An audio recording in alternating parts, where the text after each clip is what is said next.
Welcome to Bible Study That Doesn't Suck. This is the farm edition. That's what I'm going to call it. And this is Dave. Dave's my stepdad, and this is his farm. And you're a legitimate farmer, right? Yes. So there's a story in the Old Testament about Joseph. And Joseph is sold by his brothers into slavery. They weren't very nice to him.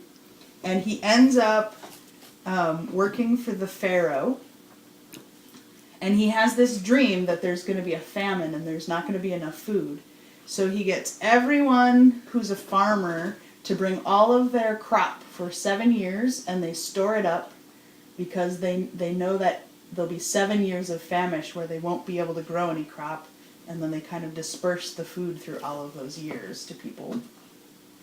And I was wondering if, because I know that there are ways that the United States government tries to regulate farming and tries to regulate food. Knowing that this is recorded and other people will see it, you don't have to say all of your opinions about that. But is it, because I think part of what the Bible is up to is sometimes arguing that you should follow God instead of the silly policies government officials sometimes come up with. And I was thinking earlier today, even like there's a time when Jesus says, "Give to Caesar what is Caesar's, and give to God what is God." And I wonder if Jesus was here and looking at a cornfield, if he'd say, "Give to Monsanto's what is Monsanto's, but everything belongs to God." I don't know, but I wonder if there's, because the government started to heavily regulate farming after the Great Depression because they wanted to be able to help kind of in that same way that the Pharaoh and Joseph were trying to help. But I just wonder if, I just wonder what that's about, and if there's anything in those stories that feel really relevant to the way farming happens today. That was like the last question ever, wasn't it? Yeah.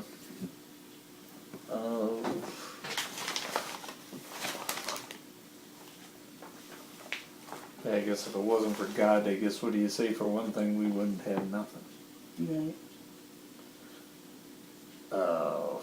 We certainly can't figure out the weather as much as they try and get paid for it, and That's kind of an ironic thing too, because the more it seems like the more tools they have, it's almost worse. Mm-hmm.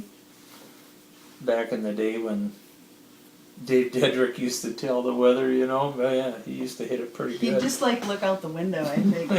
Well, Cloudy out there. Yeah. He'd be like, yeah. Yeah. But I guess what do you say? Probably back then too, they didn't try to forecast the weather for a whole week. Mm-hmm. Probably about 3 days. That was it. Hmm.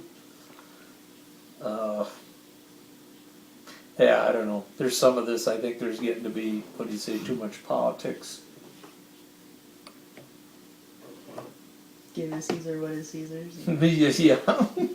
Yeah. Give me back what you just gave to Monsanto. Yeah. But I think, I don't know, just too much. How'd one landlord tell me? Too few of people with too much power. Hmm. And Yeah. it's just like they can't, what do you say, almost like they can't get enough. Hmm. Yeah.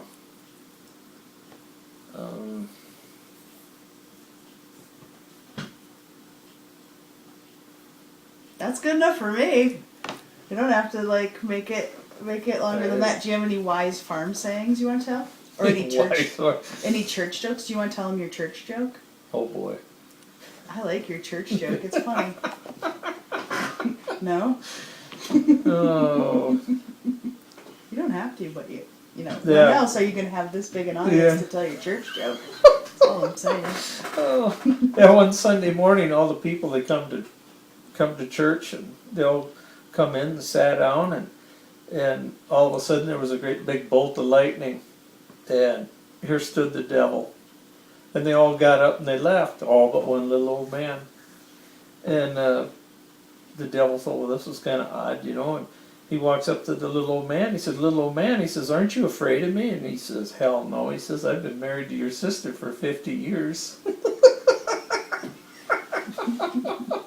You're welcome, Internet. Oh, yeah. Talk to you guys later. Bye.